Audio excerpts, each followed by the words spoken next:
توبة نصوحا عسى ربكم أن يكفر عنكم سيئاتكم ويدخلكم جنات تجري من تحتها الأنهار يوم لا يخزي الله النبي والذين آمنوا معه نورهم يسعى بين أيديهم وبأيمانهم يقولون ربنا أتمم لنا نورنا واغفر لنا إنك على كل شيء قدير. وقال عز وجل كما ورد في سورة النور وتوبوا إلى الله جميعا أيها المؤمنون لعلكم تفلحون. وقال جل وعلا كما ورد في سورة الزمر قل يا عبادي الذين أسرفوا على أنفسهم لا تقنطوا من رحمة الله إن الله يغفر الذنوب جميعا. صدق الله العظيم. رب اشرح لي صدري ويسر لي أمري واحلل عقدة من لساني يفقهوا قولي. اللهم ربنا ألهمنا رشدنا وأعذنا من شرور أنفسنا. اللهم أرنا الحق حقا وارزقنا اتباعه وأرنا الباطل باطلا وارزقنا اجتنابه. اللهم وفقنا أن نتوب إليك توبة نصوحا آمین یا رب العالمین. آپ میں سے بہت سے حضرات کے علم میں ہوگا اخباری اطلاع کی بنیاد پر کہ میری آج کی گفتگو کا موضوع ہے توبہ کی عظمت اور اس کی تاثیر. اس کا پس منظر یہ ہے کہ پچھلے کئی مہینوں سے میری تقریر جو ہے وہ جو اس وقت عالمگیر حالات ہیں، جو امت کو خطرات درپیش ہیں اور اس کے ضمن میں جو پیشین گوئیاں احادیث نبویہ میں موجود ہیں، جو میں کم سے کم یوں سمجھیے کہ 25 برس سے بیان کرتا آ رہا ہوں، لیکن اب وہ چشم سر کے سامنے آ رہی ہے. پہلے وہ صرف یہ کہ انسان کو علمی اعتبار سے معلوم تھی، اب وہ صورتحال آنکھوں کے سامنے ہے. تو اس پر چونکہ گفتگو ہوتی رہی، لیکن ہر مرتبہ گفتگو کا اختتام اس پر ہوا کہ اس کا علاج کیا ہے، بچنے کا راستہ کون سا. تو عام طور پر ایک لفظ پر توبہ، البتہ اس میں انفرادی توبہ، اجتماعی توبہ. انفرادی توبہ سے انسان اپنے گناہوں کی سزا سے بچ جاتا ہے. آخرت میں اللہ تعالیٰ اسے اپنے عفو و درگزر کا، اپنی رحمت کا، اپنے فضل کا مستحق قرار دے. لیکن دنیا میں قوم کی حالت نہیں بدلتی جب تک اجتماعی توبہ نہ.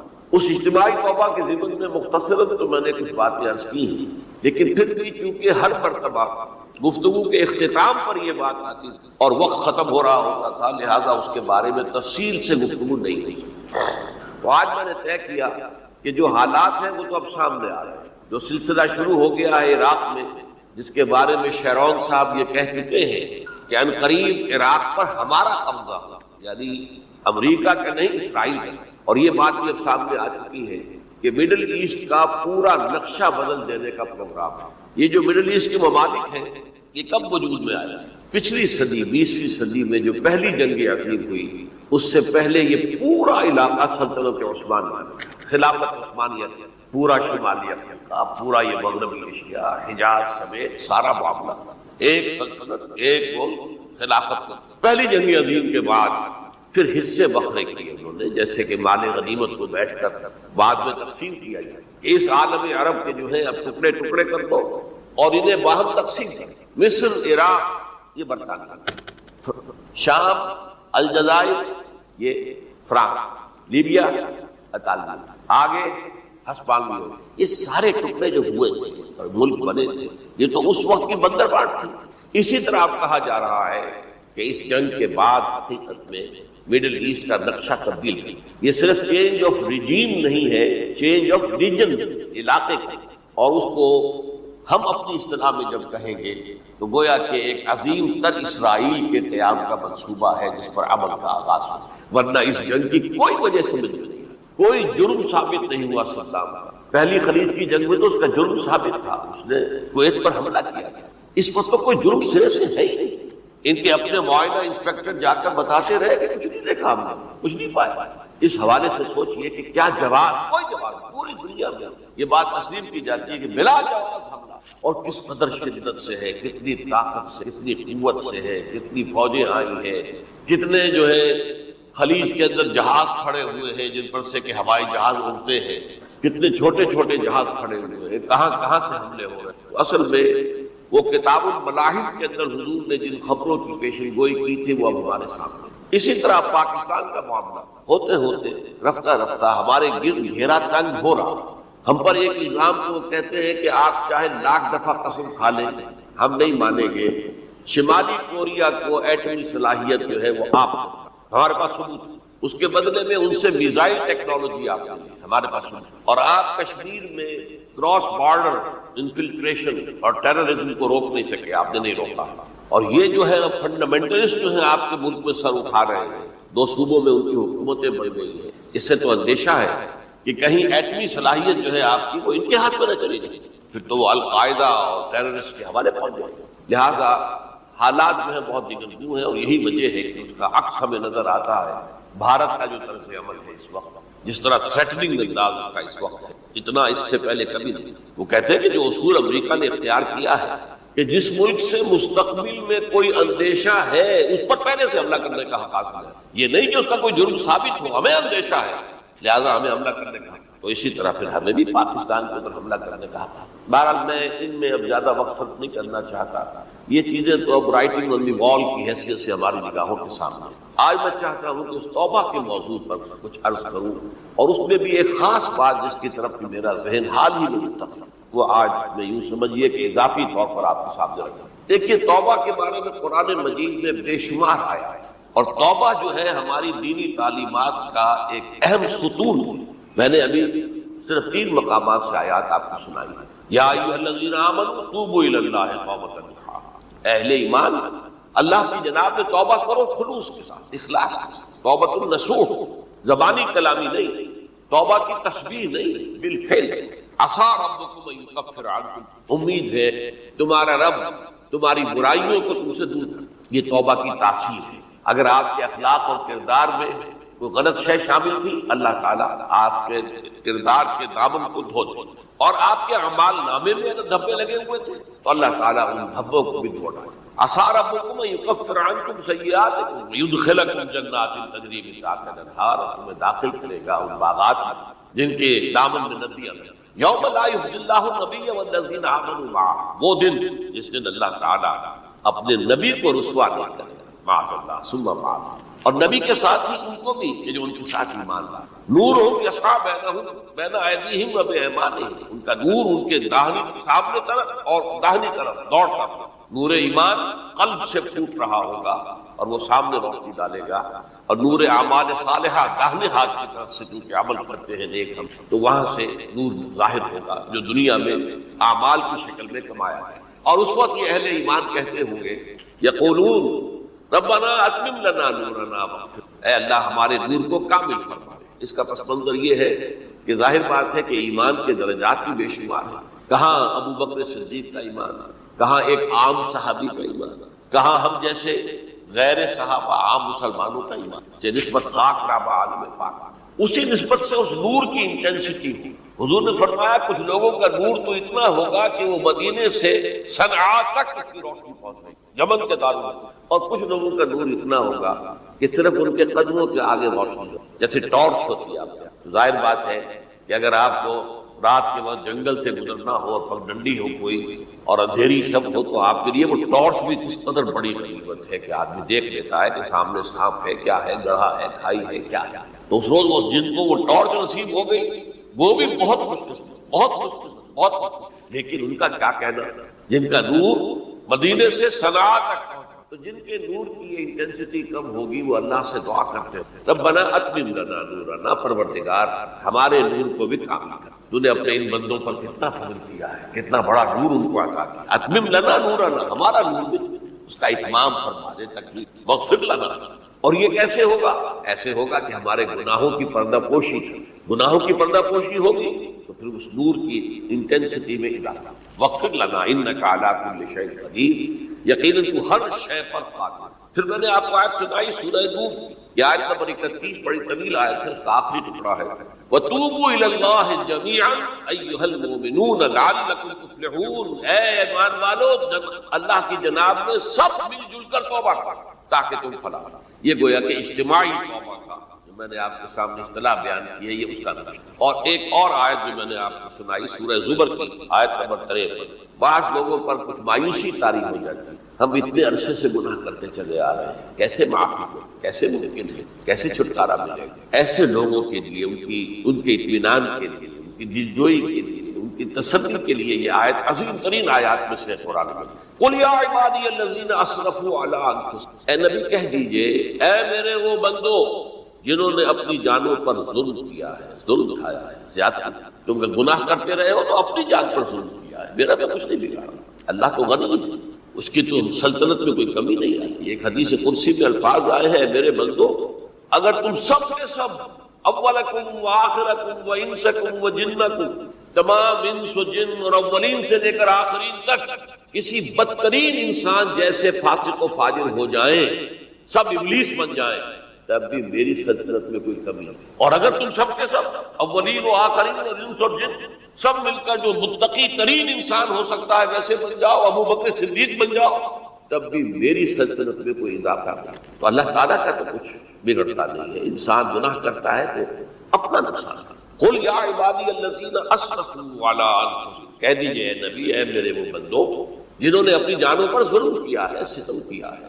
ظلم اٹھایا ہے، لا تقنطوا من رحمت اللہ۔ میں آج بعض حدیثیں اس موضوع پر آپ کو سناؤں گا، عجیب چشم کشا حدیثیں ہیں۔ میں نے چونکہ اس موضوع پر گفتگو کرنی تھی تو میں نے کچھ اس مرتبہ احادیث کا تفحص کیا، تو واقعہ یہ ہے کہ بعض احادیث پڑھ کر خود میری جو ہے میرے علم میں اضافہ ہوا، ادھر میری توجہ آج تک نہیں گئی۔ لا تقنطوا من رحمت اللہ، اللہ کی رحمت سے مایوس مت، ان اللہ یغفر الذنوب جميعا، اللہ تعالیٰ تمام کے تمام گناہ معاف کرتا ہے۔ اللہ تعالیٰ کی قدرت ہے، اللہ کا اختیار ہے، اللہ کا فیصلہ ہے، لہذا مایوس مت، اصلاح کا احادیث تو میں بعد میں آپ کو سناؤں گا، اس سے پہلے اس کا فلسفہ سمجھ لیجیے اصل میں کیا ہے۔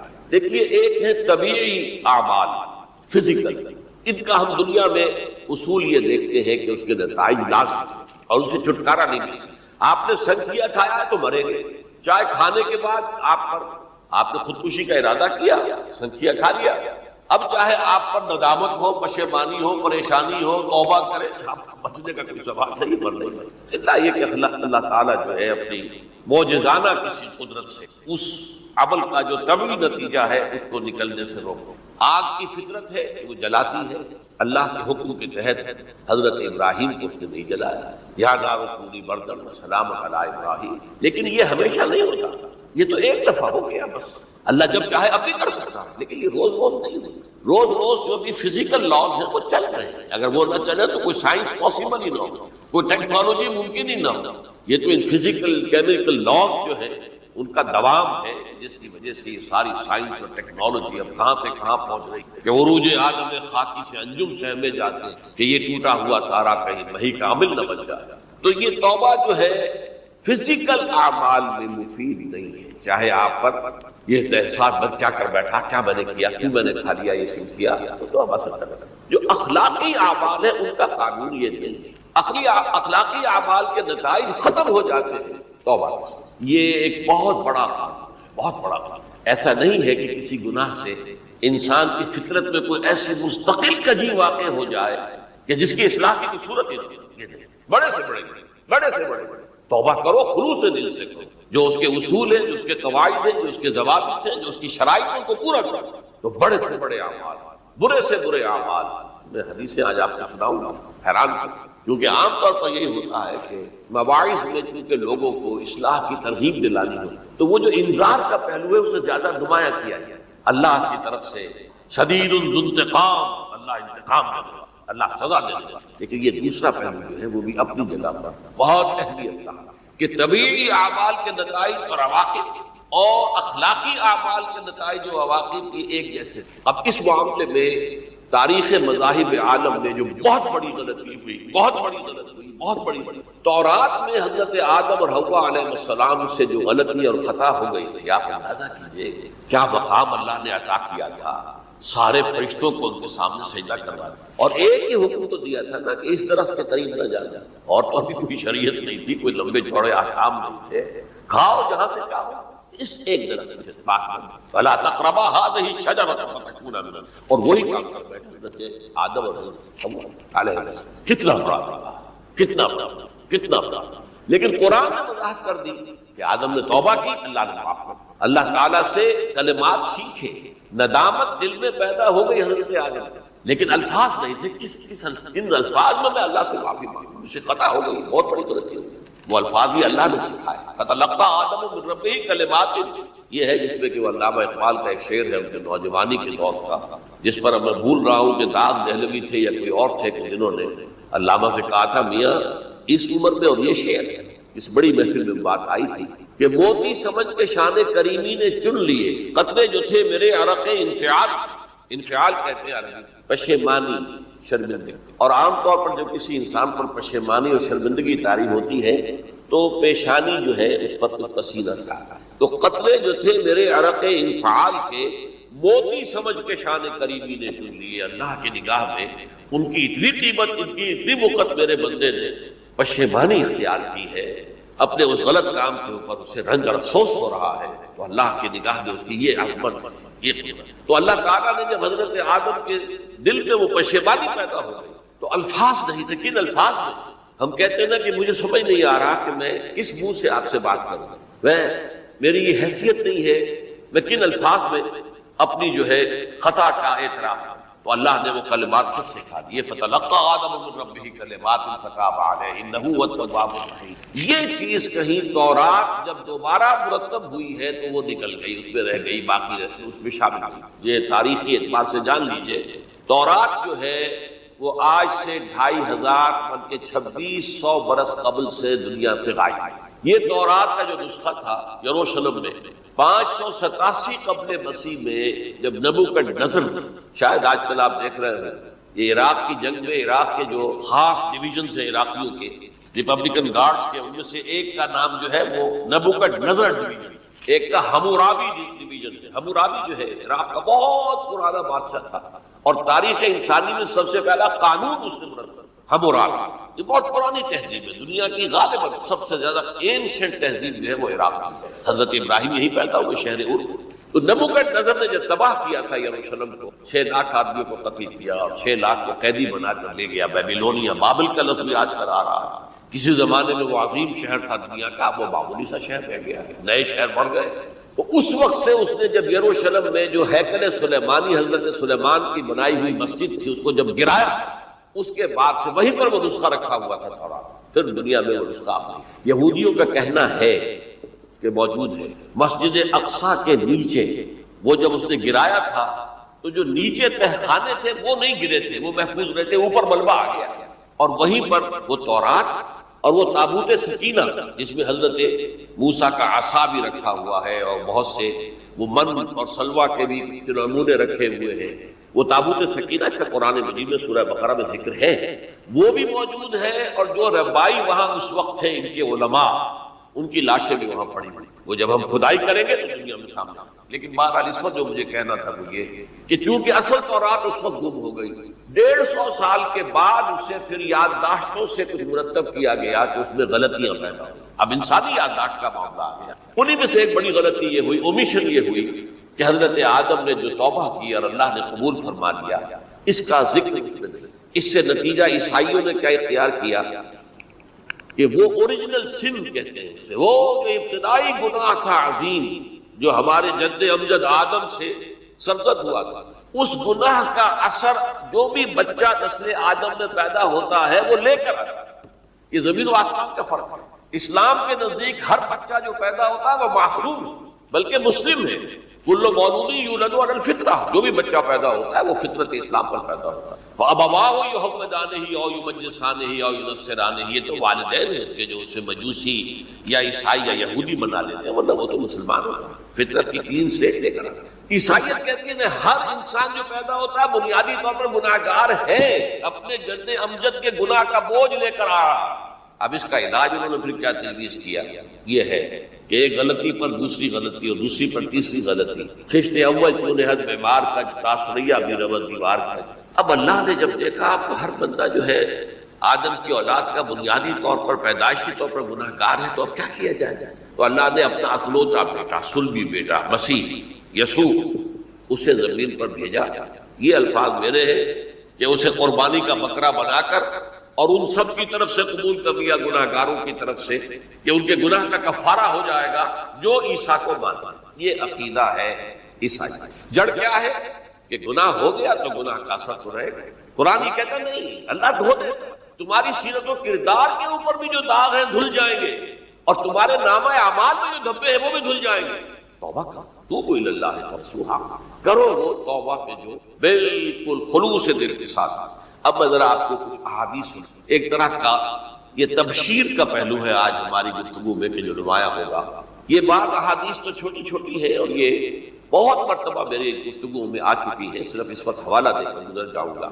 یہ ترمذی اور ابن ماجہ میں حضرت انس بن مالک رضی اللہ تعالی عنہ سے روایت ہے، حضور نے فرمایا کل بنی آدم خطاؤون وخیر الخطائین التوابون، تمام بنی آدم خطا کار ہیں، خطا کار بھی نہیں، بہت خطا کار ہیں، بہت خطا کار ہیں، لیکن ان خطا کاروں میں بہتر لوگ وہ ہیں تو خوب توبہ کر، غلطی ہو گئی توبہ کر۔ اور ایک اور حدیث میں آپ کو بتاؤں گا کہ یہ نہیں ہے کہ پھر کبھی وہ غلطی نہ ہو، اس وقت آپ یہ لگا لیں اپنے اوپر یہ کام میں نے نہیں کرتا اور ایک دفعہ وہ کام چھوڑ دیں تو توبہ ہو گئی۔ پھر اگر کچھ عرصے کے بعد پھر کہیں آپ جذبات کی رو میں بہ گئے، پھر کہیں کوئی برے اثرات جو ہیں وہ پڑے، پھر غلطی کی بات پھر ہو گیا، تواب اسی لیے کا بار بار توبہ۔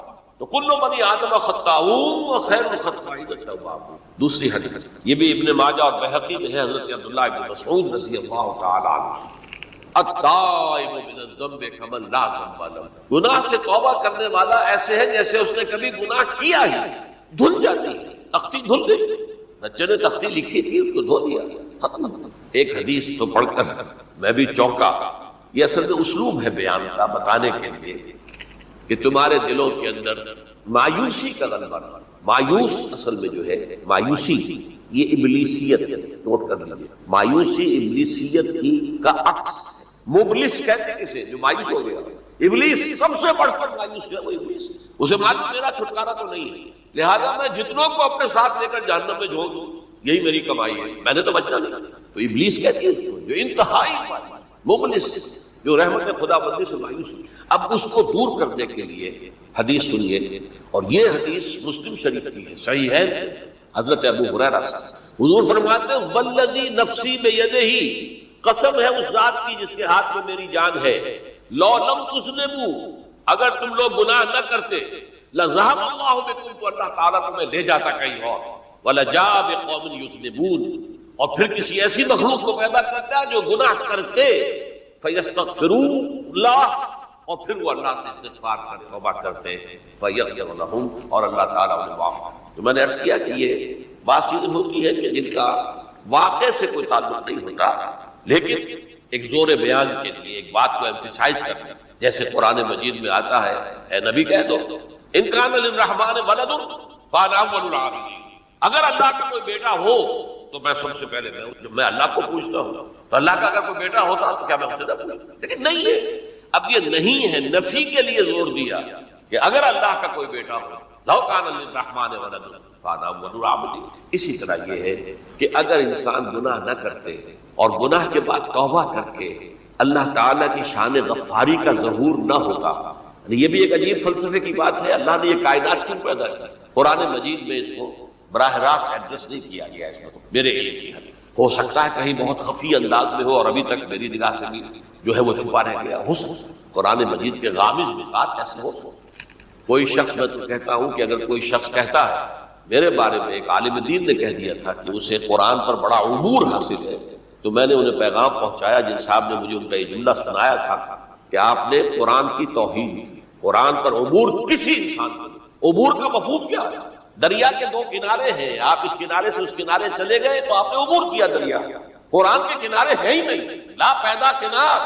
لہذا یہ کہہ دینا کسی کے بارے میں کہ قرآن مجید، اب انہوں نے تو ایک طرح سے میری تعریف کی تھی، میرے ایک ساتھی سے جملہ کہا تھا کیونکہ وہ عزیز تھے، تو گویا کہ وہ جو میری تنظیم میں تھے ان کو خوش کرنے کے لیے کہہ دیا ہو یا جو بھی ہو، ان کے دلی جذبات ہو سکتا ہے کہ میں نے کہا انہیں یہ میرا پیغام پہنچا دیجیے، آپ نے قرآن کی توہین کی، قرآن پر عبور کسے کرے؟ نہ معلوم کتنے مقامات ہیں کہ جہاں امام راضی بھی کھڑے ہوئے ایسے نظر آتے ہیں دہشت زدہ، اعلم ان ھذا المقام مقام غامض مہیب عمیق، ہوشیار کے رہ بردم تیغ قدم رہا، ہوشیار ہو جاؤ، یہ بڑا خطرناک مقام ہے، بہت مشکل مقام ہے، اس کے تہ تک پہنچنا کسی کے لیے ممکن نہیں۔ سورہ حدید کی آیت هو الاول والآخر والظاہر والباطن پر یہ الفاظ ہیں جو امام راضی نے، تو اس لیے میں آپ سے عرض کر رہا ہوں کہ یہ کہنے کا انداز ہے، والذی نفسی بیدہ لو لم تذنبوا، اس ہستی کی قسم جس کے ہاتھ میں میری جان ہے، اگر تم گناہ نہ کرتے، تو میں عرض کر رہا تھا تو اللہ کی شان غفاری کیسے ظاہر ہوتی؟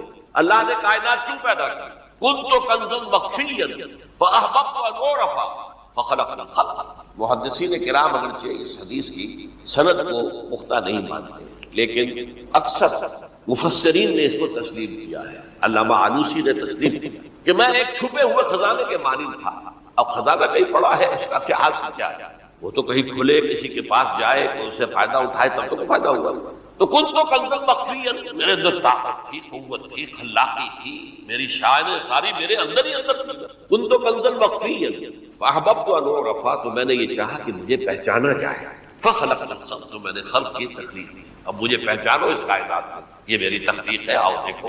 ایک مصور اپنی تصویروں کی نمائش لگا، دیکھو میرے شاہکار، آؤ دیکھو، یہ میرے فن کے کمال کے نمونے، آؤ دیکھو، یہ ہے سب دیکھو، زمین آسمان، ان فی خلق السماوات والارض واختلاف اللیل والنہار والفلک التی تجری فی البحر بما ینفع الناس وما انزل اللہ من السماء من ماء فاحیا به الارض من بعد موتها، ساری آیات ہیں بہت۔ اور اسی لیے انسان کو پیدا کیا جس میں یہ فیکلٹی آف اپریسیشن، اللہ کے حسن و جمال و کمال کو پہچاننے کی صلاحیت، ورنہ ظاہر بات ہے کہ یہ جمادات کیا پہچانیں گے اللہ، پہاڑ کیا پہچانے گا اللہ کو پہچاننے کی صلاحیت ہے۔ تو یہ چونکہ ایک فلسفہ ہے باقاعدہ، یہ اللہ نے تعالیٰ نے، اسی سے میں کہہ رہا ہوں اگر گناہ نہ ہوتا اور پھر توبہ نہ ہوتی اور میں اس کو معاف نہ کرتا تو میری شان غفاری کا ظہور کیسے ہوتا؟ میری شان ہے غفار بھی ہوں، ستار بھی ہوں، اس کا ظہور کیسے ہوتا؟ تو والذی نفسی بیدہ لو لم تذنبوا لذهب اللہ بکم ولجاء بقوم یذنبون فیستغفروا اللہ فیغفر لهم۔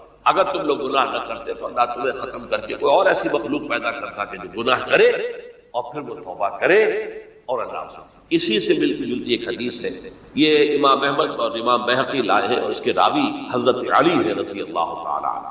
ان اللہ یحب العبد المؤمن المفتن التواب، اللہ تعالیٰ کو بہت محبت ہے، یحب۔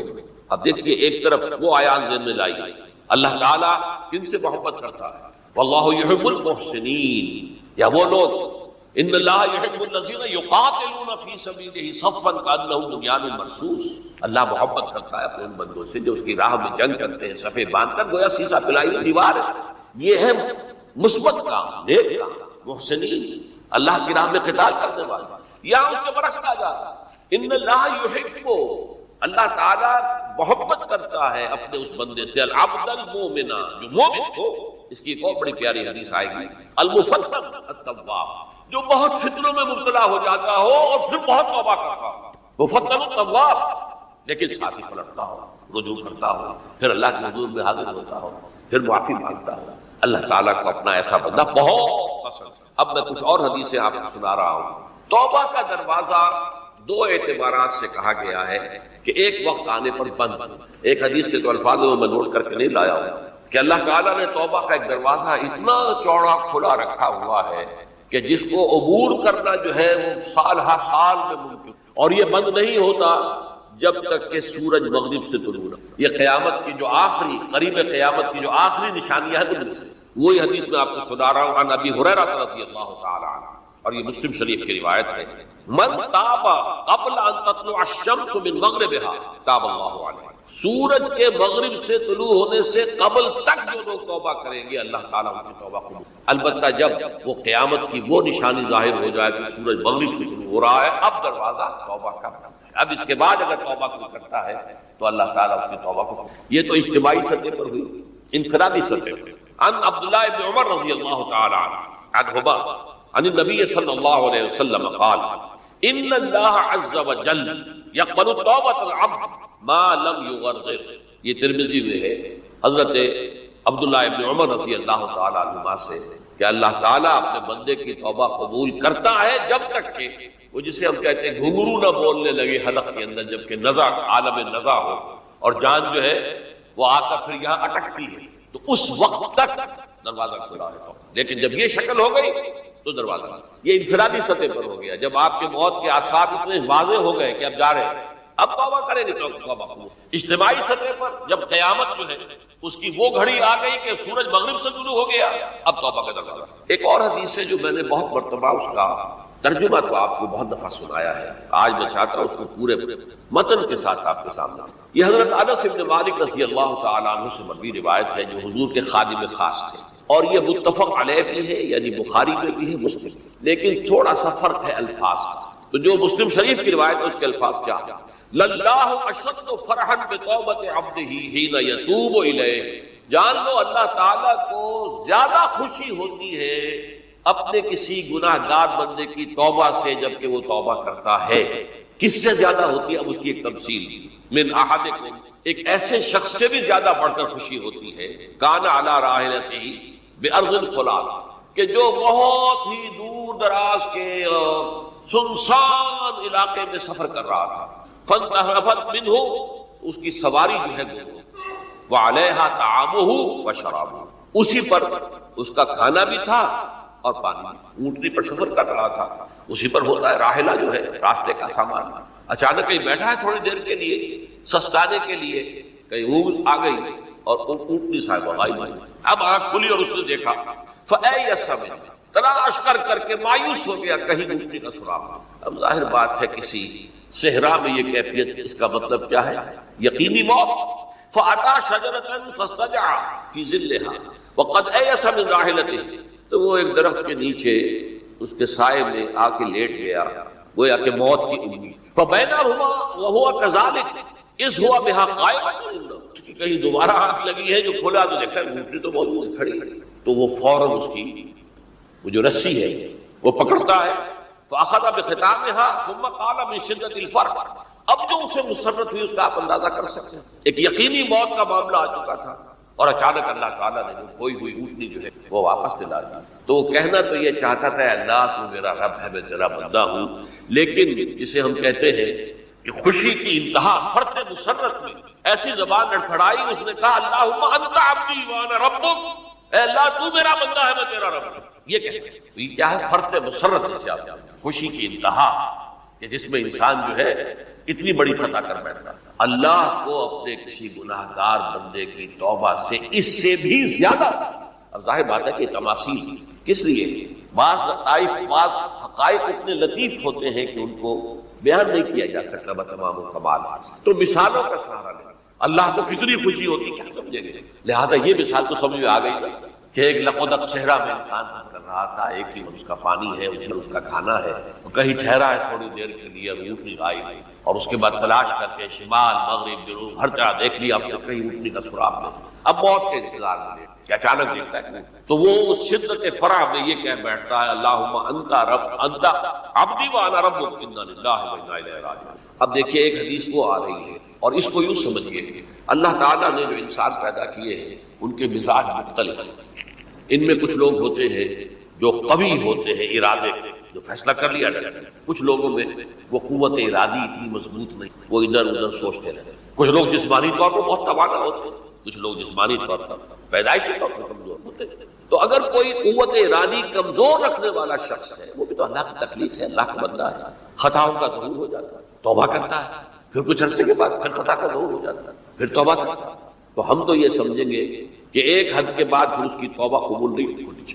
لیکن حدیث سنیے، وعن ابی ہریرہ رضی اللہ تعالی عنہ قال قال رسول اللہ صلی اللہ علیہ وسلم ان عبدا اذنب ذنبا، یقیناً ایک بندہ جو ہے وہ ایک گناہ کرتا ہے، فقال، پھر وہ کہتا ہے رب، اے میرے پروردگار، اذنبت فاغفر، مجھ سے گناہ ہو گیا ہے، مجھے معاف۔ فقال ربہ، تو پروردگار یہ کہتا ہے اعلم عبدی ان له ربا یغفر الذنب ویعفو به، میرا یہ بندہ یہ جانتا ہے کہ اس کا ایک رب ہے جو گناہ معاف بھی کر سکتا ہے اور سزا دے بھی سکتا ہے۔ کیا معنی؟ گناہ اس نے کیا ہے لیکن جانتا ہے اللہ کو تو وہ معاف بھی فرما سکتا ہے، تبھی تو وہ اللہ سے معافی کی درخواست کر رہا ہے۔ اس کے اس جاننے کی بنیاد پر، اس کے اس علم کی بنیاد پر، اس کے اس ایمان کی بنیاد پر فرمایا غفرت لعبدی، میں نے اپنے بندے کو معاف کر۔ ثم مکث ما شاء اللہ، پھر وقت گزرا جتنا کہ اللہ نے چاہا، ثم اذنب ذنبا، پھر اس سے گناہ ہو گیا، فقال رب اذنبت ذنبا فاغفر، پھر کہتا ہے پروردگار مجھ سے گناہ ہو گیا ہے، مجھے معاف فرما دے۔ فقال ربہ، اللہ فرماتا ہے عالم عبدی ان له ربا یغفر الذنب ویعفو، میرا بندہ ہے نا جو جانتا ہے کہ اس کا ایک رب ہے ایمان باللہ اس کے اندر ہے تبھی تو پکار رہا ہے، اور یہ بھی جانتا ہے کہ وہ گناہ معاف بھی کر سکتا ہے اور چاہے تو پکڑ بھی سکتا ہے، سزا بھی دے سکتا ہے۔ تو فرمایا، اللہ تعالیٰ فرماتے ہیں میں نے فرمایا میں نے معاف کیا۔ ثم مکث ما شاء اللہ، پھر ایک عرصہ گزرا اس کے بعد، ثم اذنب ذنبا، پھر اس نے گناہ کیا، قال رب اذنبت ذنبا آخر، اس نے کہا پروردگار میں نے تو پھر ایک اور گناہ کر دیا، فاغفر لی، مجھے بخش دے۔ فقال اعلم عبدی ان له ربا یغفر الذنوب ویأخذ به، میرا بندہ جانتا ہے نا کہ اس کا ایک رب ہے جسے وہ پکار رہا ہے، کہ اور وہ جانتا ہے کہ اسے اختیار حاصل ہے کہ چاہے تو بخش دے اور چاہے تو پکڑ دے۔ اس کے اس علم، اس ایمان کی بنیاد پر میں نے اسے معاف کیا۔ ایک اور حدیث میں نے چونکہ اس گفتگو کے لیے ان احادیث کا تفحص کیا ہے، تو بہت ہیں حدیثیں، میں نے ان میں سے کچھ چنی۔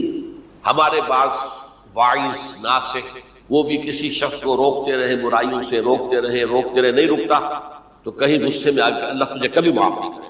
یہ کتنا بڑا جرم ہے، اس کا اندازہ کیجیے سر۔ تو میرے بندے کو میری رحمت سے مایوس کر رہے ہیں، کتنا بڑا جرم ہے، اس کا اندازہ کیجیے۔ یہ مسلم شریف کی روایت ہے، عن جندب، حضرت جندب رضی اللہ تعالی عنہ سے، ان رسول اللہ صلی اللہ علیہ وسلم حدث، کہ اللہ کے رسول صلی اللہ علیہ وسلم نے ایک واقعہ بیان کیا، ان رجلا قال، کہ ایک شخص نے یہ کہا، واللہ لا یغفر اللہ لفلان، کہ خدا کی قسم اللہ تعالیٰ فلاں شخص کو کبھی معاف نہیں کرے۔ وان اللہ تعالی قال، اس پر اللہ تعالیٰ نے یہ فرمایا، من ذا الذی یتعالی علیہ، یہ کون ہے جو میرے اوپر حکومت کرنے والا آ گیا، جو میری طرف سے حکم لگا رہا کہ میں کبھی معاف نہیں کروں گا۔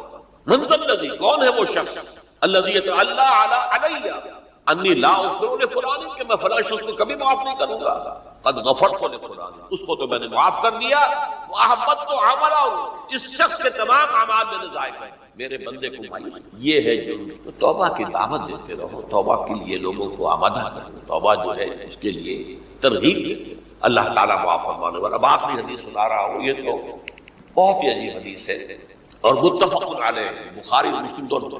حضرت ابو سعید الخدری رضی اللہ تعالی عنہ جو ہے اس کے راوی، حضور نے فرمایا، کانا فی من کانا قبلکم رجل قتل 99 نفسا، تم سے پہلے جو امت تھی بنی اسرائیل، ان کا ذکر، اس میں ایک آدمی ایسا تھا جس نے 99 قتل کی۔ اب آپ اندازہ کیجئے کتنا بڑا گناہ کبیرہ ہے قتل۔ قرآن مجید میں آتا ہے وَكَأَنَّمَا قَتَلَ النَّاسَ جَمِيعًا، اگر ایک انسان کو بھی ناحق قتل کر دیا گیا تو یہ ایسی ہے گویا کہ اس نے پوری نوع انسانی کو قتل کیا، اس نے 99 قتل کیا۔ فَهَلْ لَهُ مِن تَوْبَةٍ، پھر اس کے بعد یہ ہوا کہ اس کے اندر توبہ کا جذبہ پیدا ہوا۔ فَسَأَلَ عَنْ أَعْلَمِ أَهْلِ الْأَرْضِ، تو اس نے پھر سوال کیا، لوگوں سے پوچھا کہ زمین میں رہنے والوں میں کون سب سے بڑا عالم ہے۔ فَدُلَّ عَلَىٰ رَاهِبٍ، تو اسے بتایا گیا فلاں راہب فلاں جگہ پر ہے، وہ بہت نیک ہے، بڑا عالم ہے۔ فَأَتَاهُ، وہ اس کے پاس آیا، فقال انه قتل 99 نفسا فهل له من توبہ، انہوں نے کہا دیکھیے راہب صاحب، میں نے 99 انسان قتل کی، اب مجھے یہ بتائیے کہ میرے لیے توبہ کا کوئی امکان ہے؟ فقال لا، انہوں نے کہا نہیں۔ فقتله، اس نے اس کو بھی قتل کر دیا۔ فکمل به 100، اپنی سینچری مکمل کر لی، مطلب 99 کے بعد ایک ہی کسر تھی، اس کو بھی قتل کیا، 100 پورے کر دیے۔ ثم سأل عن عالم اہل الارض، پھر اس نے پوچھا کوئی اور کوئی بڑے عالم انسان ہو۔ فدل علی رجل عالم، پھر اس کی رہنمائی کی گئی ایک بڑے عالم شخص کی طرف۔ فقال انه قتل 100 نفس، اس نے وہاں جا کر کہا کہ میں 100 انسان ہلاک کر چکا ہوں، قتل کر چکا ہوں۔ فهل له من توبہ، میرے لیے توبہ کا کوئی امکان ہے؟ فقال نعم، کیوں نہیں، 100 قتل کیے تب بھی کیا، توبہ کا راستہ دروازہ کھلا، ما لم یغرغر، جب تک کہ وہ گھنگرو نہیں بج رہا اس وقت تک تمہارے توبہ کا دروازہ کھلا ہوا ہے۔ فرمایا نعم، ومن یحول بینہ وبین التوبہ، تمہاری توبہ کے درمیان اور تمہارے درمیان کون حائل ہو سکتا ہے؟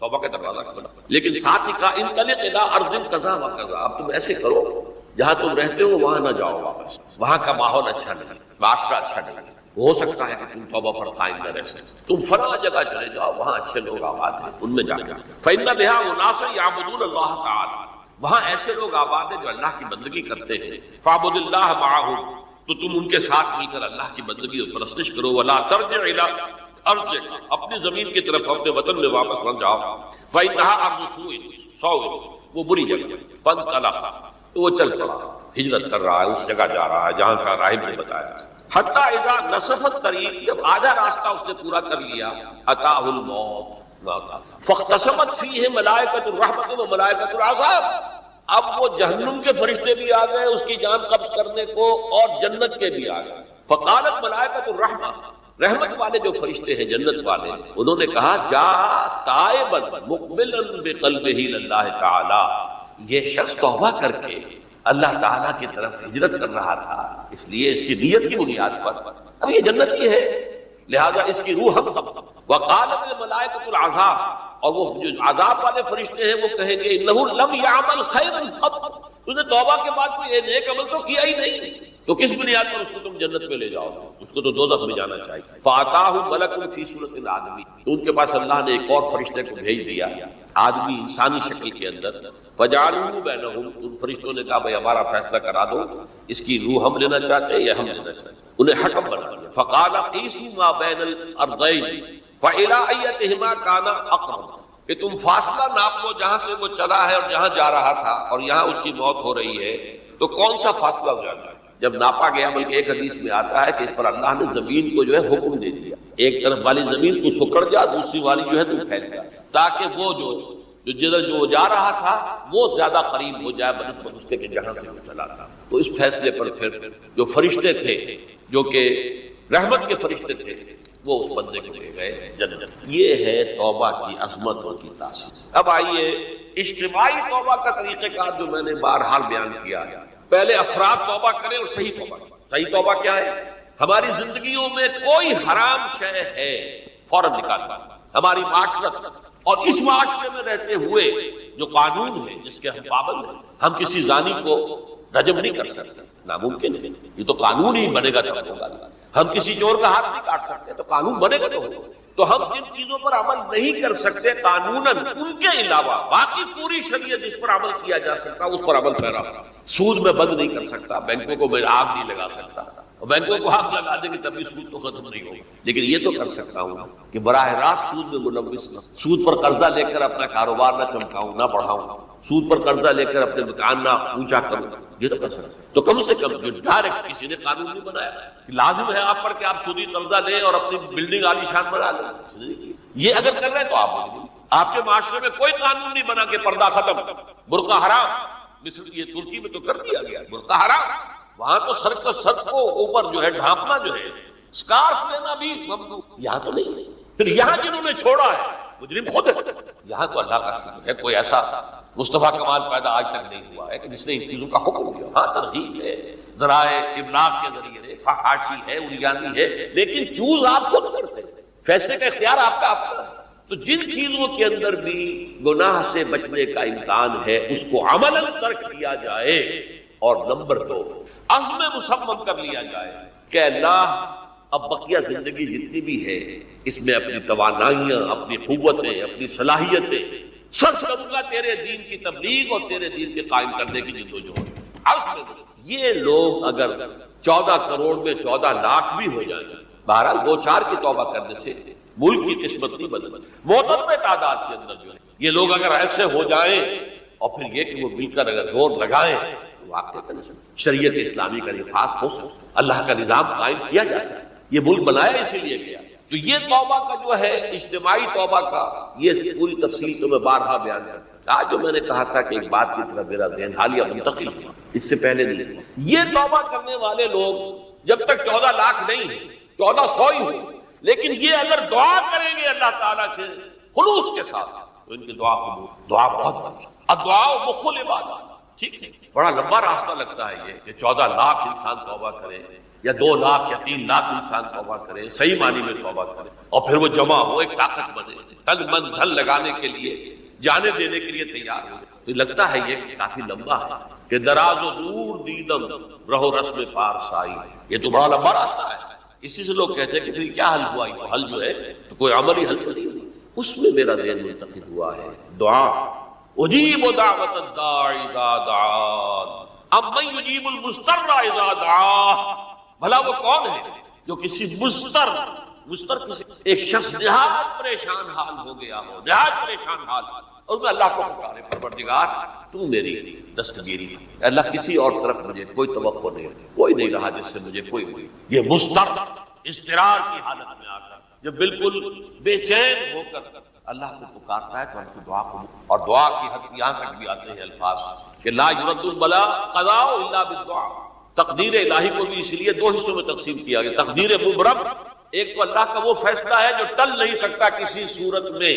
ایک تقدیر معلق ہوتی ہے تو صحیح اللہ کا فیصلہ، لیکن اس میں تبدیلی ہو سکتی. یہ جو تقدیر معلق ہوتی ہے اس میں دعا انتہائی مؤثر شے ہے. لا یرد البلاء الا لا یرد القضاء الا بالدعاء. قضا جو ہے وہ نہیں بدل سکتا سوائے دعا.